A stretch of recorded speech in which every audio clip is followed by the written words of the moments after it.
کشمیر میں پچھلے سالوں کی طرح اس سال بھی زعفران کی پیداوار میں نمایاں کمی دیکھنے کو مل رہی ہے۔ کروڑوں روپے خرچ کرنے کے بعد بھی اریگیشن سسٹم میں خرابی کی وجہ سے کسان پریشان ہیں۔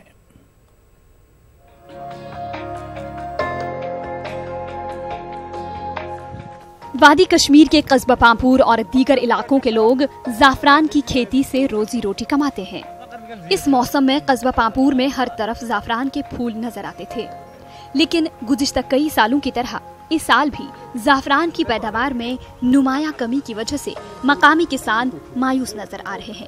مقامی کسانوں اور ماہرین کا کہنا ہے کہ وقت پر بارش اور اریگیشن نہ ہونے کی وجہ سے ایسی صورتحال پیدا ہو گئی ہے۔ انہوں نے کہا کہ 8 سال قبل محکمہ زراعت نے آبپاشی کے لیے بور ویل بنائے تھے، مگر آج تک وہ قابل استعمال نہیں ہیں۔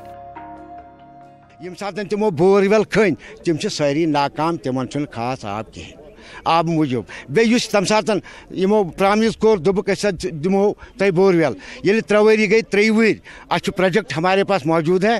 پروجیکٹس میں کن جائے لکھت گرشت چیو سا 5,000 روپیے تٹو سا فی کنال امس۔ اگر 8 ؤری یا 10 ؤری وت پیاران اچھا 8 ؤرین ہند پیمنٹ تمو رٹمت اور کچھ نہیں ہوا ہے۔ یہ بوگس میرے خیال میں پتہ نہیں ان پیسوں کا یہ کیا کام کر۔ پائپیں بچھائی گئی ہے، سب کچھ ہوا ہے، لیکن سمجھ میں نہیں آتا یہ کون سا فالٹ ہو گیا کہ اریگیشن نہیں ہو رہا ہے۔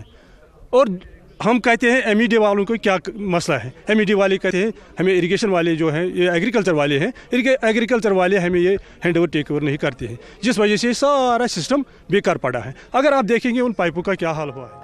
سیفران ریسرچ سینٹر پامپور کے پروفیسر بشیر احمد الہی اس حوالے سے کہتے ہیں کہ اگر محکمہ زراعت نے جلد کوئی اقدام نہیں اٹھایا تو اس صنعت کا وجود ہی ختم ہو جائے گا۔ وہی محکمہ زراعت کے ڈائریکٹر سید الطاف اعجاز اندرابی کا کہنا ہے کہ متعلقہ محکمہ خاموش تماشائی بنا ہوا ہے۔ اس وقت جو موسمیاتی تبدیلی ہے، اگر اس وقت اس زمین میں کوئی خاص پیش رفت نہیں ہوئی تو یہ ہماری جو خاص یہ اہم ثقافتی صنعت ہے ہمارے ہاتھ سے چلی جائے گی۔